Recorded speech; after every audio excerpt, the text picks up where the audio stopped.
Allir þættir samstæðvarinnar eru fáanlegir á öllum helstu hlaðvarpsveitum.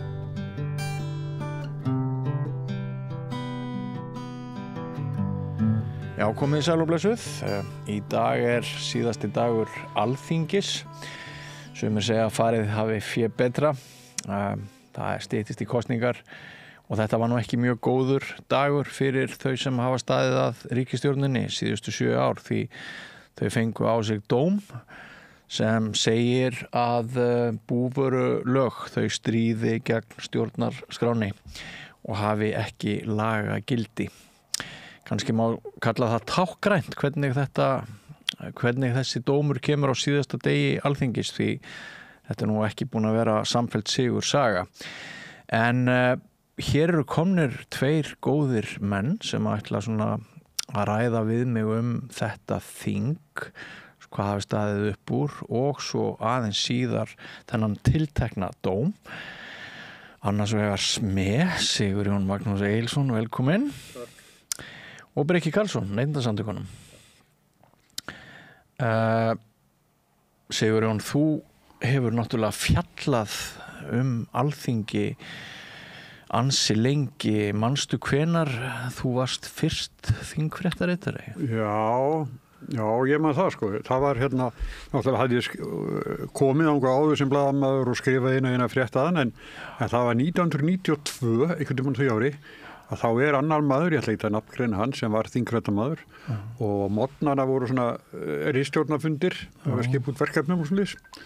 Og þá segir Jónas Kristjánsson að hann vilji skipta út á þinginu.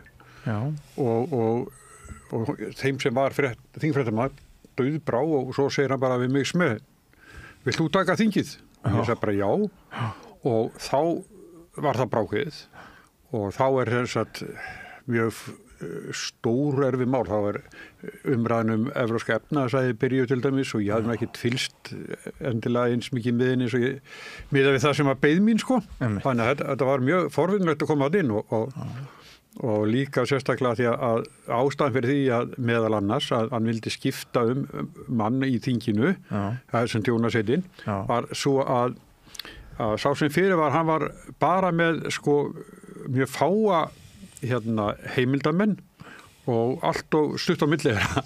Það var eiginlega bara Alþýðubandalagið og Alþýðuflokkur og það var ekki nógu gott. Þannig að það var bjagaður fréttaflutningur á Alþingi. Og ég þurfti að standa svolítið mikið í því að leiðrétta þetta.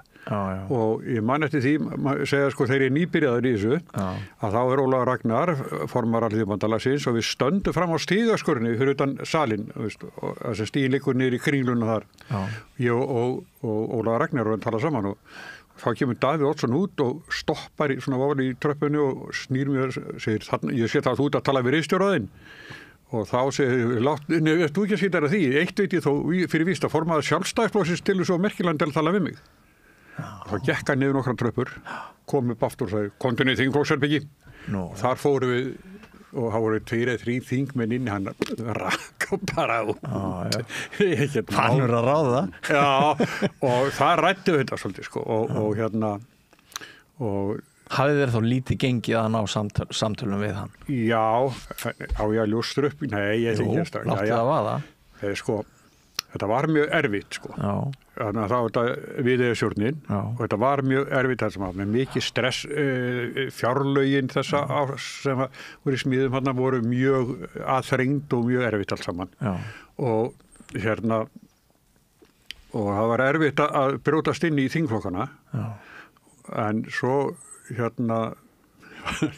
var þingmaður Suðurlandi sem hafði nú verið í aðgerð, var búin að vera mikið veikur og það var mikið snjór úti og þingflokksfundurinn enda svona eitthvað nálægt kvöldmat eitthvað og ég hleyp bara út og busta snjóin af bílnum fyrir mannin og tala bara við hann og ég bara setti bara í heila torfu alveg sko og síðan fór ég að hringja í þingmenn hér og þann til að fá staðfest sko hvort þetta hefur rætt. Þannig ég lendi þarna bara og svo sagði hinir blaðamennin að hvað þetta talaði hann maður? Ég bara góðu og þannig fekk ég alveg fullt af upplýsingum, alveg glás. Ég tók hann aldrei sem fyrst einu heimildina, bara fyrstu og fekk allt staðfest og sem hann sagði og hann var svona eins og hann væri fundagerðabók fyrir mig.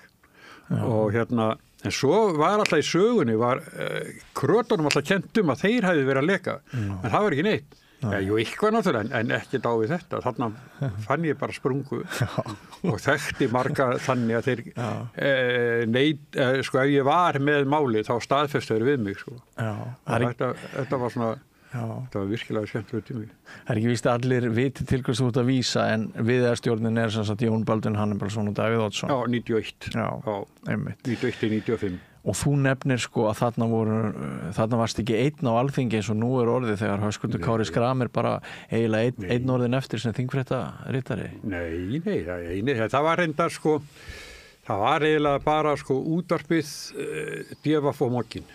Já, en þó það. Já, flokksblöðum var alveg hægt að splæsa í þetta. Já. En ég leit alltaf á þetta sem, sko, ég væri ekki til að skrifa, sko, moggamaðurinn var að skrifa upp bara það sem var rætt allan daginn, sko, og var bara að skýra því að sér, sko. Hann var sko bara eins og hann verið ritari. Já, hann spurði engra spurningar sérstaklega. Nei. Og hann var bara að skrifa allar samræðunar og svo kannski unnu þeir úr því eitthvað, ég veit það ekki hvernig gerði þetta. En þarna satt bara maður og skrifaði. Var inn í sko blaðamannastúkunni, fór aldrei fram á svalir en neitt, sko, hann satt bara hann og skrifaði, sko. Og þannig ég hafði aftur mjög frjálsar hendur. Og þá var þetta náttúrulega ekki svona tölvukerfi komin, sko, og ef það eitthvað lagði frá fyrirspurn á þinginu, þá fengum við svona útprentað, sko, og þá fór ég til viðkomandi og spurði hvers vegna. Þá fætti ég fína fréttir, sko, hver ástæðan var fyrir fyrirspurninni, sko. Það er ekki sérstökur Júpa á þessu staði 3 ár eða eitthvað. Það gæti verið allskis mál, sko, sem að urðu svo að fréttum. Þannig fannst mér ætti að vinna þetta. Ég borðaði aldrei með þeim, þingmönnum, ég borðaði aldrei með þingmönnum. Nei, og það er bara góða armslengd á milli. Ef ég var að tala við einn þingmann og hannar kom að, þá fór ég. Og ég bjóð til traust hjá ansi mörgum með þessu. Ég var aldrei með í tjattinu.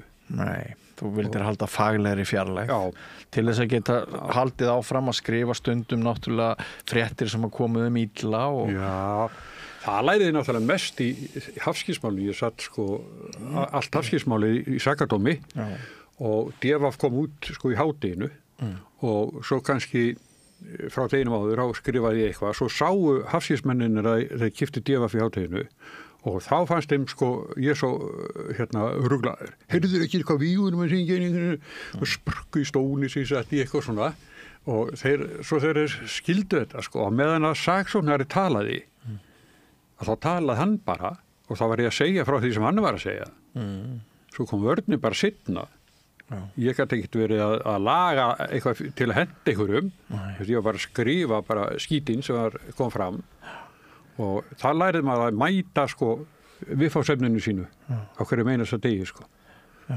Það var svolítið, gæti verið svolítið töff sko. Svona áður en ég sný mér að þér Breki sko Sigurjón þessi þingstubbur núna. Þetta nú, hans verður nú ekki minnst sem hann fer ekki að heims afreka skrá íslenska lýðveldisins. Nei, þetta náttúrulega starfsstjórn og þetta gerist allt rætt og gerist illa eins og endar illa eins og kom fram í hérastómi í dag. Nei, þetta ekki verið neinu til framdráttar held ég. Sko Bjarni Benediktsson, þetta snýst allt í höndunum á honum þegar Katrín hættir. Má ekki segja það? Jú. En svo var ég nú að spyrja hérna þessu sá fjall að þetta hefði nú gerst kortið sko því að þó að Katrín hafi ekki farið í forsetan. Nei. Þetta hefði sko það var komið í vanda. En Bjarni ekki þessi sko sættir sko, mannasættir. Hann varði engum tíma í að lempa og halda þessu saman hefur komið fram til að sjá Vinstri grænum að Katrín Jakobsdóttir hafi verið blóðu upp yfir axlir alltaf í því að setja orku og tíma. En farið yfir fyrir betra eins og þú sagði. Það voru ekki talið Katrín eða Bjarni stjórnina. Já, stjórnina og þetta er búið að vera frekar leiðilegu tími og Breki, sko, þú hefur náttúrulega fylgst með, þú þarft að fylgjast heilmikið með stjórnmálum. Neytendasamtökin eru náttúrulega háð lagasetningu og hvernig kaupin gerast á eyrinni hjá þér og okkur öllum, okkur íslenskum almenningi. Þarna eru lagðar línunar. Menn þú sjá eftir þessari ríkisstjórn, þessu þingi og svona síðustu árum? Já, neytendasamtökin náttúrulega eru, eins og þú segir, pólitísk í eðli sínu. Þau eru neytendapólitísk, ekki endilega flokkspólitísk, og auðvitað skiptir að máli fyrir neytendur hvernig stjórnað. Ég ætla ekki að leggja inn einhvern dóm á það hvort að þetta hafi verið frábært eða hræðilegt, sko, eða þannig rétt á milli einhvers staðar. En það er svona ýmislegt svona sem kannski sko stendur upp úr hjá okkur að í fyrra þá áttu við afmæli Neytendasamtökin og 70 ára afmæli og fengum við veglega gjöf frá ríkisstjórninni sem ber að þakka. Við fengum styrk til þess að vinna tryggingaskýrslu sem í fullum gangi núna, það sem við erum að taka út tryggingamarkaðin hér á Íslandi. Þannig að bæði frá ráðuneytinu og frá ríkisstjórninni.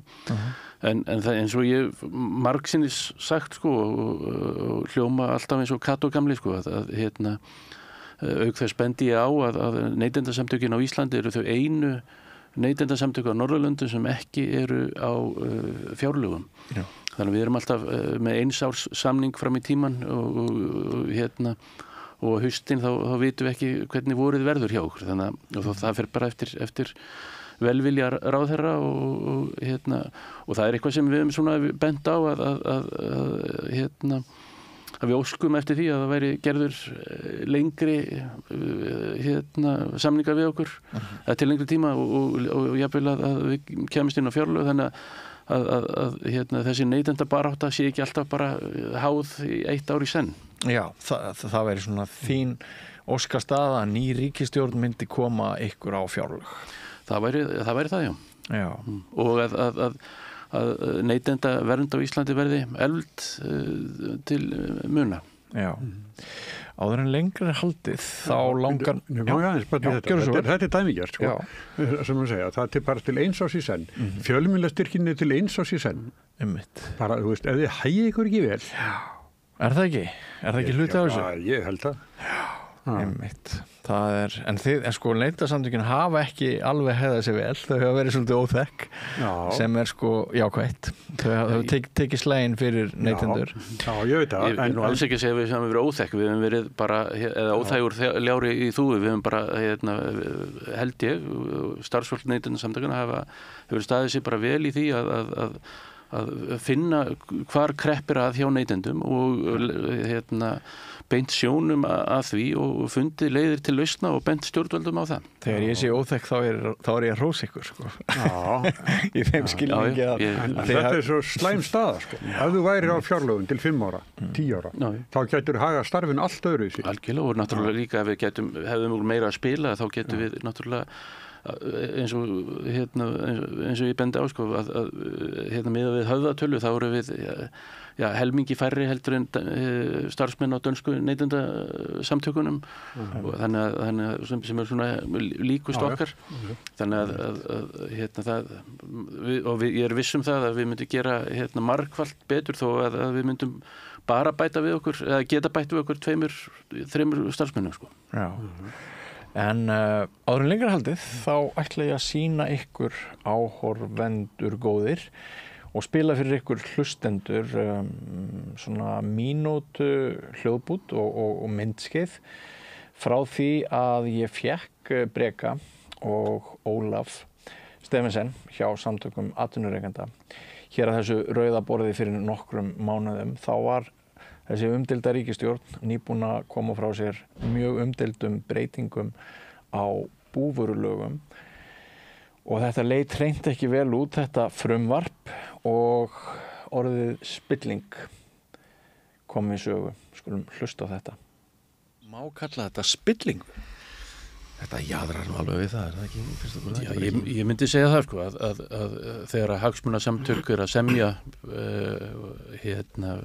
frumvörp, og engin annar fær að koma að því og í rauninni í skjóli nætur eins og þannig var gert þá stappar þetta nærri spillingu eða allavega ef að segja að þetta sé ekki góð stjórnsýsla. Nei, og þetta líka bara svo mikil í rauninni vanvirðing við samráðsferlið og alla hagsmuna og umsagnar aðila. Skrumskæling lýðræðis. Rauninni verið að segja bara spriklið og æpið og skrifið allar þar umsagnir sem ykkur sýnist. Við ítum því öllu til hliðar og setjumst þetta niður með þeim sem eiga hagsmuna gæta og skrifum nýtt frumvarp með þeim. Gjör það svo vel. Já, Breki, þetta eiginlega mál fór á versta veg, sýnist manni, bara samkvæmt héraðsdómi. Þetta algjört fúsk og klúður, þetta brot á stjórnarskrá, segir héraðsdómur og það margt sem bendir til þess að þarna sé ekki bara spilling heldur, hvernig orðaði dómurinn það? Stendur ekkert eftir nema málsnúmerið. Já, milli umræðina. Milli annar og þriðju umræðu. Stjórnarskrá mæli fyrir að öll mál til þess að þau séu lögleg þurfi að fá 3 umræður. Þetta mál breyttist algerlega milli umræðina þannig að ekkert stóð eftir nema nafnið og númerið. Nei. Og þetta náttúrulega áfellisdómur fyrir þá sem að þessu stóðu. Þetta áfellisdómur fyrir Alþingi. Þetta álitshnekkir. Og ég trúi ekki öðru en að Alþingi hljóti að hugsa fyrir einhvers konar vörnum gegn ásælni sérhagsmuna iðnaðarins. Í þessu máli þá hefur það komið fram opinberlega að lögmaður félags fyrirtækja í landbúnaði hann umskrifaði frumvarpið milli umræðina og þannig að það varð ekkert eftir nema nafnið og númerið og öllu var snúið á haus það sem átti að koma bændum og neytendur til hagsbóta varð allt í einu félagi framleiðenda í landbúnaði til hagsbóta og stóra málið að málaflokkurinn undan þegin samkeppnislögum og það náttúrulega bara algjörlega galið sem galið, það ekki? Því að virk samkeppni er neytendum öllum til hagsbóta og aðför að virkri samkeppni bara aðför að neytendum. Já, sko ég fekk ykkur Ólaf að þessu borði núna fyrir þessum mánuðum og þar féllu þessi ummæli sem við vorum að fylgjast með áðan vegna þess að þá voru þið voruð í samfloti Neytendasamtökin með samtökum atvinnurekenda og VFR og þið höfðu sent frá okkur ályktun og hún var stíluð á Katrínu Jakobsdóttur sem þarna akkurat að taka þá ákvörðun, hún ekki búin að því en hún liggur undir feldi og tekur nokkrum dögum síðar ákvörðun að fara í forstaframboð og þið ávarpið hana í rauninni í þessari ályktun á þessum tíma. Á þessum tíma þá var hún matvælaráðherra og þar alveg erindi var stílað á matvælaráðuneytið og matvælaráðherra og það nú þess vegna að því að Svandís var í leyfi og Katrín var þarna með það ráðuneytið á sínu könnu og þess vegna ávarpið hana. En á þessum tíma eru þið að skrifa að þið teljið að þetta kunna vera brota á EES-samningnum en ef ég man rétt þá stóð ekki í textanum frá okkur að þetta veri stjórnarskrárbrot. Nú man ég það ekki en við fjölluðum allavega það og ég man að við opinberu umræðu kom það fram að hjá stjórnsýslufræðingum að þetta verður líklega skýrasta brot á stjórnarskrá sem hefði sést að því leiti til að öllu var snúið á hvolf milli umræðina. Já, og nú spyrja allir sig hverjar verða afleiðingarnar af þessu? Sko, náttúrulega þessi lög er ógild, þetta eru ólög og þar alvegandi eru ekki gildandi samkvæmt niðurstöðu héraðsdóms. Ég býst við gríðarlegir viðskiptagjörningar sem hafa verið gerðir í millitíðinni. Já, og gríðarlegu skaði sem hefur skeður. Það er að segja að núna vita fyrirtækin allt og mikið hvert annað. Þeim var sagt að þau mættu hafa samráð. Já, Norðlenska og Kaupfélag Skagfirðinga vita miklu meira hvert annað heldur þeir meiga og jafnvel núna hvað var það B. Jensen sem einnig eru í einhverju viðræðum sameiningu. Já, og þar á undan eru KS á Norðlenska kjarnafæði. Og þetta gífurlegur skaði fyrir neytendur, gífurlegur skaði fyrir bændur og eitthvað sem ég býst við að samkeppniseftirlitið taki á og bara hæfist handa nú þegar. Nú þarf að hafa hraðar hendur svo að verði ekki meiri skaði. Já. En hvað ætlið þið að gera í neytendasamtökunum? Ætlið þið að fylgja þessu einhvern veginn eftir? Við munum náttúrulega sjá til hvað samkeppniseftirlitið gerir í þessu. Ég hafi enga trú á því að eftirlitið áfríi dómunum en ég trúi því að þau hlíti honum og framfylgi honum, eða framfylgi lögum eins og dómurinn segir til að það að segja að þessi breyting á búvörulögum þau hafi ekkert gildi og ég býst við því að þau íhlutist eitthvað til þessa sameiningu og hef ég skoðun nú þegar án tafar á þessum gjörningi, á þessum kaupum á kaupfélagskaffinninga á norrlenska kjarnafæði og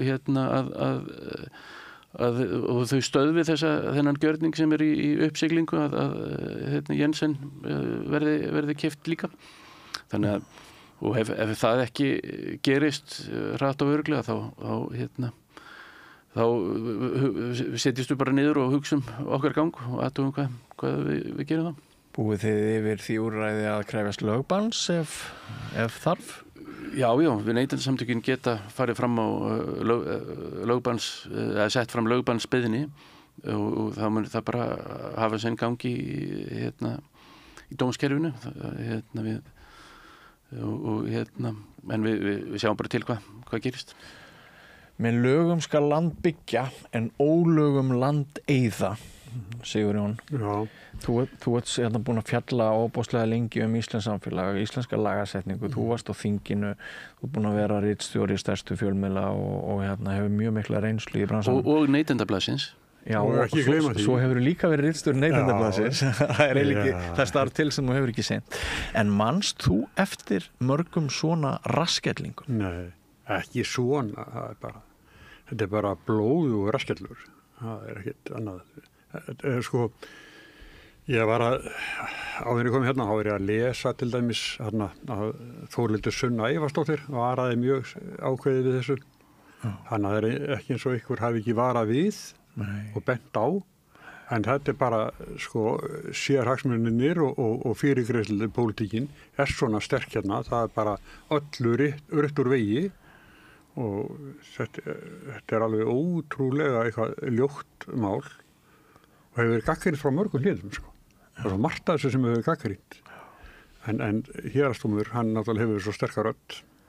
Það var einmitt sko í þessu fyrrnefnda spjalli sem ég átti við þig og Ólaf Stephensen þá var mál ykkar beggja að þetta væri augljós bitlingur til Framsóknarflokksins, umbjóðendur Framsóknarflokksins. Þarna væri þessi helmingaskiptaregla eða ég var að segja þriðjungaskiptaregla af því það voru þrír flokkar í ríkisstjórninni og það var bent á það sko hvað þetta væri í rauninni í miklum blóra við stefnu Sjálfstæðisflokksins. En alltaf eru þessi hrossakaup og þá spyr maður sig ok, nú fáum við að minnstakosti 3 flokka næst upp úr, það mun þurfa 3 flokka öllum líkindum eftir kosningarna núna eftir rúma viku. Ætlar þetta engan endi að taka? Að sko bara spilling og siðspilling og alls konar fúsk, greiði ekki að greiða allt vald spillir sko og hvað þá svona langvarandi og það er alveg eins og Davíð og Halldór Heitin Áskinsson, þeir voru ekkert að spyrja þjóðina út af Írak. Nei, bara sett á lista hinna viljum þjóða bara yfir nótt, já. Og það svona getur þetta orðið þegar menn er orðin bara og vör ekki messi og þetta er bara gott á þetta fólk. En svo spyr maður sér bara líka forðanlega punktur sem Breki kom með sko. Nú er ég búin að opna bækurnar sínar hver fyrir öðrum og hvernig óskopunum allar vind ofan að því einmitt. Það er bara ekki hægt. Gríðarlegu skaði sem að hefur orðið. Og þetta semst ekki stjórnarskrá, sko. Og svo höfum við ekkert rætt núna í þessu samhengi, sko, það sem að var nú eitt svona helsta fréttamálið sem var staða formanns atvinnuveganefndar sem sjálfur átti þarna beinna hagsmuna að gæta, Þórarinn Ingi Pétursson. Og þá kom einmitt þetta, sko, á hann að gjalda fyrir það að eiga eitthvað. Hann á bara að víkja. Hann á í það minnst að upplýsa. Það heldur fyrsta skrifið sé að upplýsa hagsmuni sína. Já. Og ég ekki viss að það hafi verið gert eða á þeim tíma. En ef við horfum á þetta stóra málið held ég að Alþingi verður að koma sér upp einhvers konar vörnum gegn því að þetta geti gerst aftur. Að það verði að útbúa fyrsta lagi einhvers konar, horfa á þetta svona, þetta tvö mál, sko. Annars vegar það ásælni sérhagsmuna iðnaðarins í það að setja lög sér til handa. Og svo hitt að hvað getur alþingismaður gert þegar að hann telur að frumvarp hafi breyst of mikið milli umræðana. Á að búa til einhverja nefnd óháðra aðila til að fara yfir sem þingmaður getur vísað þessu til, en það hlýtur að verða að setja einhvers konar varnagla þannig að Alþingi brjóti ekki stjórnarskrá. Þetta er svo alvarlegt. Já, það er ekki bara að vera innan Alþingis, bara innan sko ekki þingmanna, sko, heldur bara Alþingis sjálfs, starfsmenn Alþingis, einhverju lögmenn þar, eller frænga þar, sem lesa yfir og vara þá við. Það er eitthvað verður að gera það, svo kemur ekki en ljós hvað árið þetta kemur til með að hafa fylgi þessara flokka, ég er ekki nýn held ég. Það bætir ekki stöðu þessara flokka, þetta mál, það getur ekki gert það stutt í kosningar. Já. Og sko, en ég er líka að velta öðru fyrir mér og þeir hljótið að velta því líka fyrir ykkur. Verður ekki bara einhver eldsnögg landsdóms meðferð núna og málum snúi við? Dómsmálaráðherra gerir það?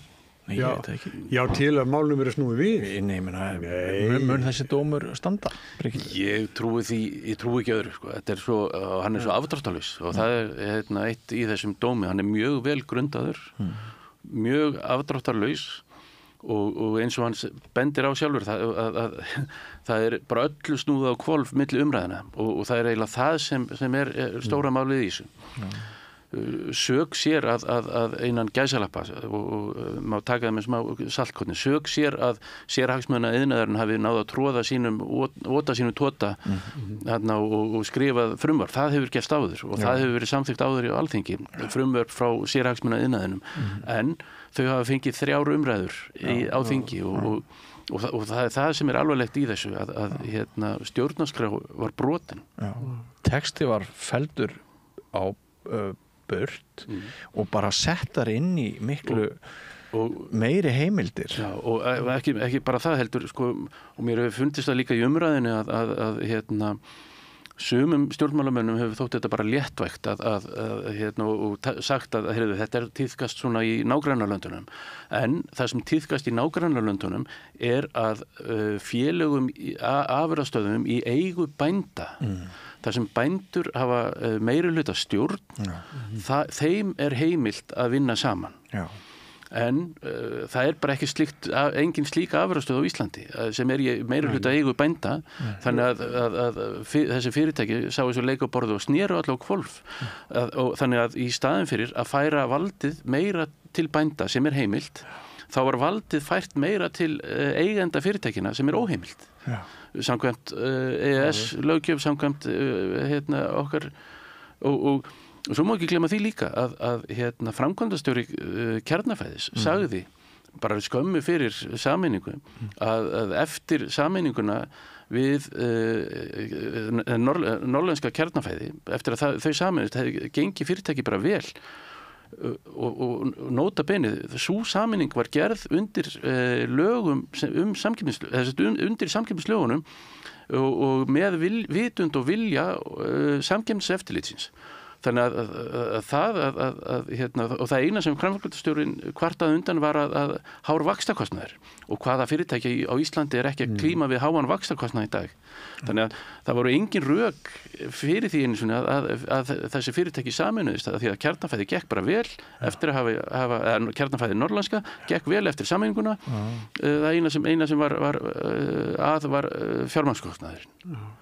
Og það eitthvað sem við erum öll heimilin í landinu að glíma við og fyrirtækin og meira þess að ríkið að glíma við háan vaxtakostnað. Ekki líka bara mjög mikil hræstni í því að það var talað eins og það þyrfti að gera þetta til að bæta samkeppnisstöðu bænda, þeir hefðu hann ekki alltaf gott en sko þeir sem að græða mest á þessu eru sjálfur í stórfelldum innflutningi á kjöti, alveg gríðarlegum innflutningi. Alveg rísar á sem markaði, sko. KS með einhver leppfyrirtæki þarna og milliliði sem að sópa inn kjötinu. En þarna var þeim sko á þinginu að láta undan þessum sérhagsmunum og með þessum afleiðingum að erfitt að vinda ofan þessu búin að mikil skaði orðin og það ekki Sláturfélag Suðurlands í meirihluta eigu bænda? Ekki meirihluta eigu, nei. En það eru þarna margir bændur sem eru eigundur að Sláturfélaginu. En ekki eiga minnihluta, ég man ekki hvað. Nei, allt í lagi, já.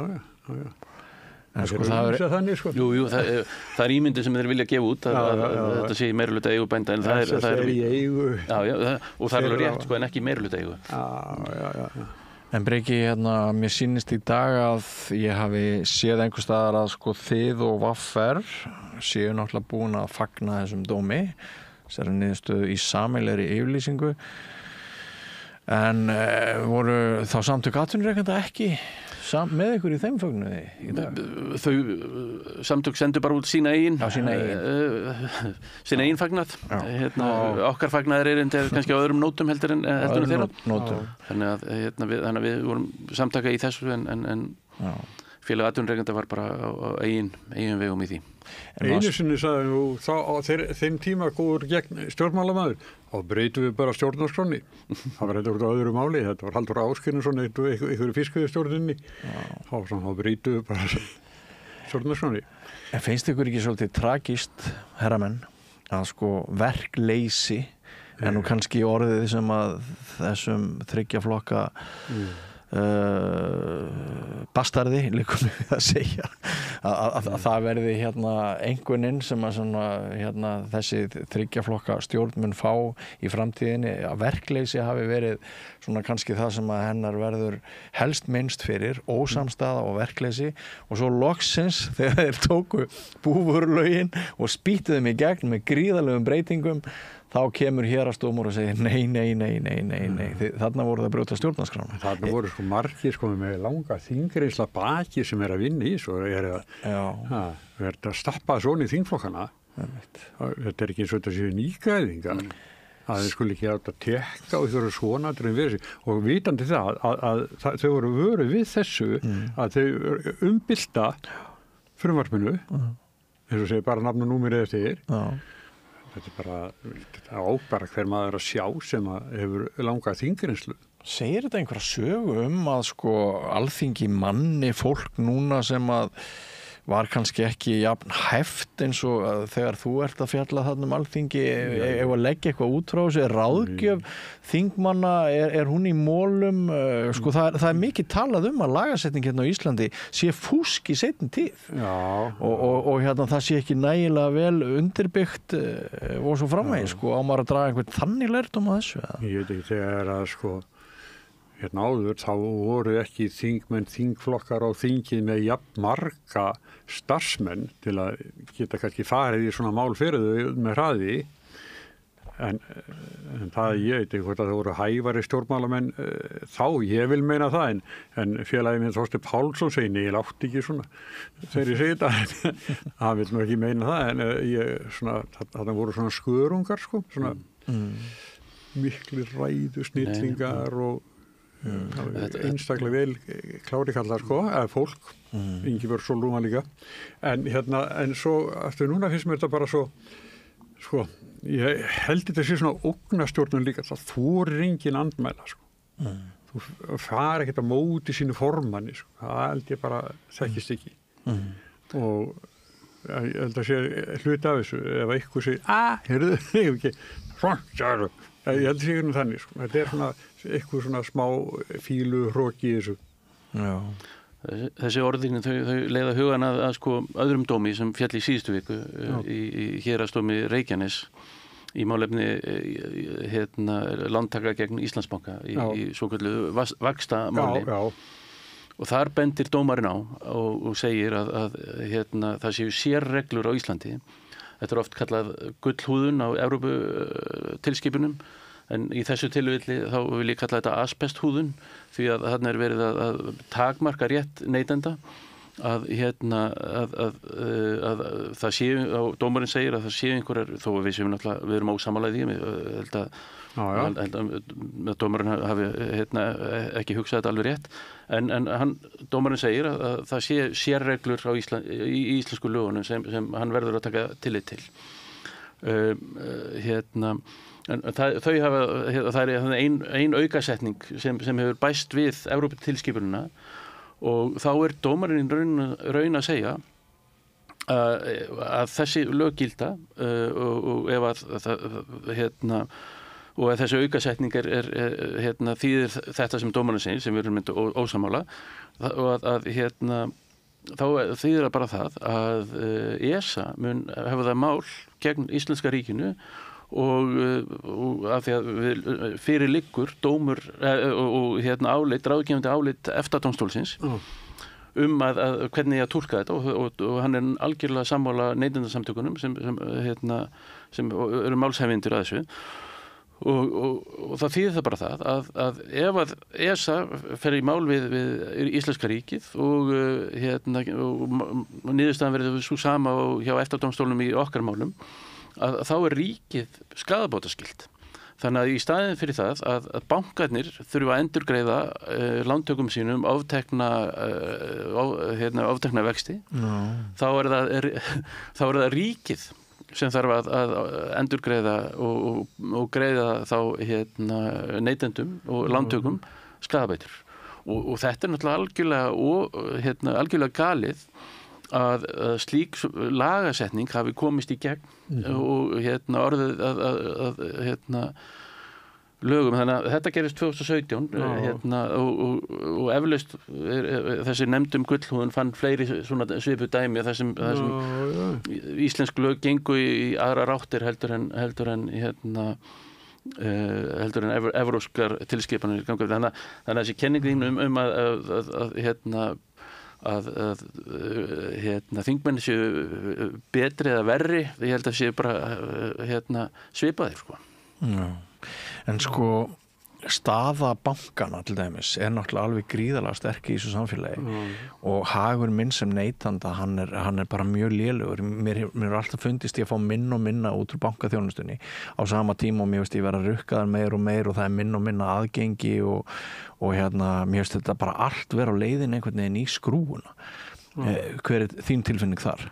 Jú, það er sko mér finnst alveg ágætt að ég nú reka lítið fyrirtæki ekki út Heimi Best tímaritið og ég að mér verður á þeirra að stofna kröfur á viðskiptavina að gera eitthvað aðránt ég man ekki hvað það var en ég átti að maður þetta getur ekki staðist hjá mér þannig að þetta er alveg hellingur ég þarf að fara að handleiðrétta þetta allt saman fara að sitja eina helgi og leiðrétti svo bara allir tekið út af reikningunum 200.000 krónur og ég fer, hvað er þetta?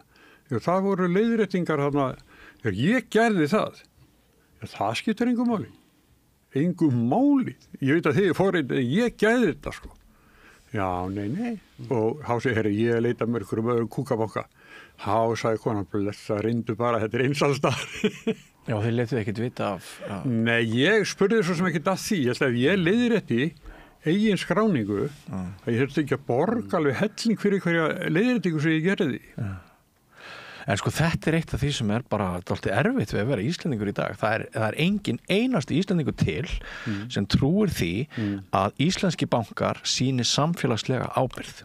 Ég bara fullir það. Ég hef ekki hitt neitt Íslending síðustu 5 eða 10 árin sem að trúir því að íslensku bankarnir, þessi fyrirtæki jafnvel í okkar eigu, að fullri eigu, að þau séu eitthvað í því að vera með okkur í lið og sína samfélagslega ábyrgð.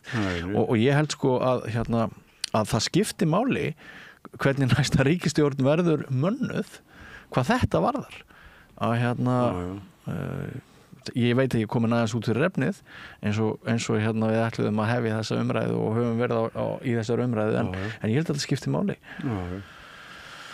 Ég vil líka segja að sko, þráttur þetta með Landsbankan að svo sem er svona þjónustu fulltrúi hjá mér er alveg yndisleg manneskja og við saman leysum öll mál hér eftir sko. Yndislegt fólk og ömurlegt kerfi, sagði einhver staðar. Já, svona getur ekki díla fyrir að ég gera þetta sjálfur eða þá ekki nóg ég borgi í helmingin eða eitthvað sko. Svo er sagt sko að Landsbankabyggingin niður í miðbæ að það eina sem sé að henni sé það að það sé svo lítið rými fyrir það brota húnu sauðsvarta almenningi sem að þó leggur það ennþá á sig að koma á standa í röð og ætlar að tala við gjaldkera sko. Mér finnst þetta bara að segja svo sterka sögu það á hvaða leið okkar samfélagi er. Við erum að tala þennan áfellistóm, hvernig sérhagsmunir og mjög stór korporísk öfl, fjármagnsöfl, þetta er ekki smá fjármagnsöfl sem að stóð á bak við það að fá þessar lagabreytingar, þessi hlunnindi í gegn. Er þetta ekki alltaf einhvern veginn litli maðurinn, þú sem formaður neytendasamtökanna, er ekki litli maðurinn alltaf í meiri og meiri hættu? Það er náttúrulega eðli neytendasamtökanna að vera málsvarar hinna mörgu sem hafa svona veika rödd en tala sterkt í einum kór. Ég man nú ekki alveg hvernig það var orðað sko, en þegar neytendasamtökin voru stofnuð 1953 líklega 4. elstu neytendasamtök í heimi þá var það einmitt það að þá voru allar greinar í atvinnulífinu búnar að stofna sín fagfélög og töluðu einum rómum hitt og þetta en þeir einu sem ekki sameinuðust og þar alveg voru kraftar dreifiðir og fóru til spillis það voru neytendur og þess vegna voru neytendur tóku neytendur höndum saman og hinn veikar rödd neytenda verður sterk þegar hún kemur saman og það er styrkur og kraftur í fjöldanum. Það er samt allt og fáir félagar í neytendasamtökunum. Það er bara þannig. Sko. Þau verði ekki, sko, því fleiri sem við verðum hana, því sterkari verða þau. Það er bara alveg, og geta gert meira og öllum til hagsbóta. Svo líka hitt, það er allir neytendur, sko. Líka þeir sem eru að keyra á rándýrum bílum, þeir eru neytendur. Ég veit ekki hvað margir að sjá ástætt að vera neytendasamtökunum, það veit ég en fyrir okkur þetta venjulega fólk þá getur þetta skipt alveg sköpum. Sko. Og svo náttúrulega spara neytendasamtökin stórfé öllu samfélaginu bara til dæmis í COVID þegar átt að gera alla pakkaferðalanga lánveitendum ferðaskrifstofa og það var gert í Þýskalandi og það átt að gera það á Íslandi. Þá reisum við upp og náðum að ásamt öðrum að fella það frumvarp og koma á öðru kerfi sem samtryggingarkerfi ferðaskrifstofa sem bara fínt og er núna borgað upp og var ríkistryggt til að byrja með, ríkis koma inn með stuðning.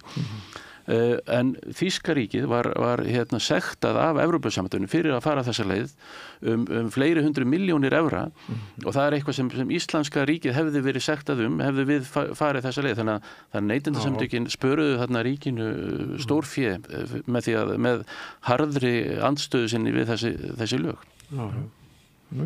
Ég sé bara Guði sér lof fyrir neytendasamtökin. Já, það er það. Og ég held sko að virkari þáttaka almennings í pólitík og það að hafa skoðun og láta ekki valta yfir sig, þetta er svarið við þeim ógöngum sem að steðja að okkur í samtímanum. Er það ekki sammála um það? Jú, ég er í neytendasamtökunum, búin að vera með lengi og ég hef aldrei þurft að leita til þeirra sem félagsmaður en ég kannski notið góðs að þeim og svona óbeint, sko, þó ég hef ekki verið sko ykkur reka mál fyrir mig, þetta er bara einhvern annan sem er sambærilegur og þannig sem þetta á virka. Breki og Sme, kæri þakkir fyrir komuna. Við ætlum að halda áfram með spillingu í einni og annari mynd. Næst ætlum við að fjalla spillingu í sjávarútvegi, farið ekki langt. Allt það besta ókeypis. Fáðu þér vatn að drekka. Samstöðin, þar sem manneskjurnar koma saman. Með því að ganga í leigjendasamtökin styður þú baráttu leigjenda. Leigjendasamtökin eru fyrir öll þau sem vilja vinna að réttlæti og öryggi á húsnæðismarkaði. Leigjendasamtökin.is. Það komin tími á aukna samkennd. Hinn eina sanna breyting sósíalismi.